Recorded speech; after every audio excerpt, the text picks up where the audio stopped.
Comedian FunnyMaine up early on a Saturday. Y'all didn't think I wasn't going to show up, right? Yeah, we're here. It's a big day of college football. You had a few games last night on Friday. Wow. But this slate today, as we get closer to conference championships and playoff talk, it's about to shake the table today. You better believe it one way or the other, and we're going to talk about all of it. Comedian FunnyMaine, I'm a fan, not an analyst. Fanalyst is on right now. Turn it all the way up. Really questionable why you'd ask this for 3 weeks in a row, but I'll indulge you today.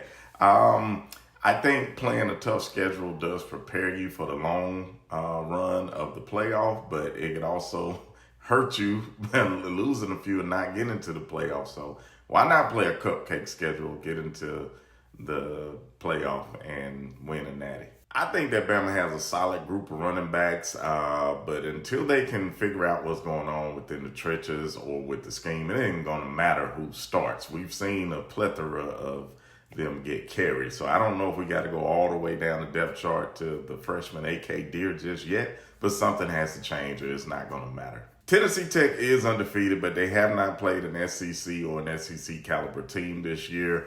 I know Kentucky's record is not great, but they are SEC built, and I think that makes a difference, on the front line. So we'll see, but this will definitely be Tennessee Tech's bowl game, biggest game of the year. You asked two questions here, but nobody knows about the second one, so I'll just focus on the first one. On paper, Ole Miss should run away with this, but Florida, for some reason, has played top 10 teams so good this year that I gotta assume they're gonna go down to Oxford and play these guys tough again.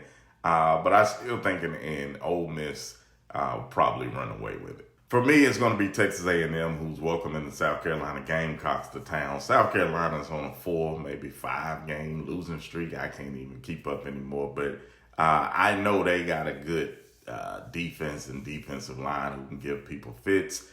Texas A&M is probably looking at tape of them like, we can get ready for the postseason. But this is the definition of a trap game, so be careful, Texas A&M. Well, it's not impossible, but they would need some help from some other schools ahead of them falling. But the main thing is stop turning the ball over, okay? Stop with the interceptions, and maybe things will work out. You got a lot of build-up for this early game, man. Game day is out there in Pittsburgh.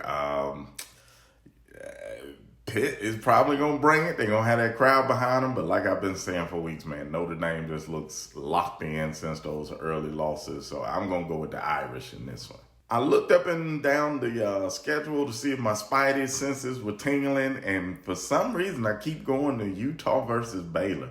I know it's a long shot. But that's what upsets are about. It's a long shot. So, hey, whatever. Give me Baylor over Utah in Waco. Of course, they have a chance, but will they do it is what you really want to know. I think Texas has talent, but I'm just not seeing them put it together at a consistent elite level that makes me think they could go into Athens and beat a Georgia team. Prove me wrong, Texas, but until you do, I'm taking the Georgia Bulldogs. Looking forward to a really good game here. Of course, this will be a resume booster for Oklahoma, and it would probably solidify Alabama as a playoff team if they can go ahead and pull it off. But that Oklahoma front seven, man, they are good. They are elite.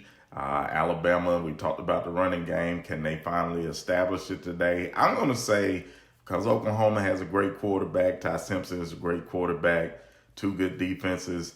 First team that can get to 27 points will win this one. Yo, you want to get your questions in? I know you do. You got to follow me on Facebook and Instagram. I take all of these questions directly from my DM, and I love to hear from you.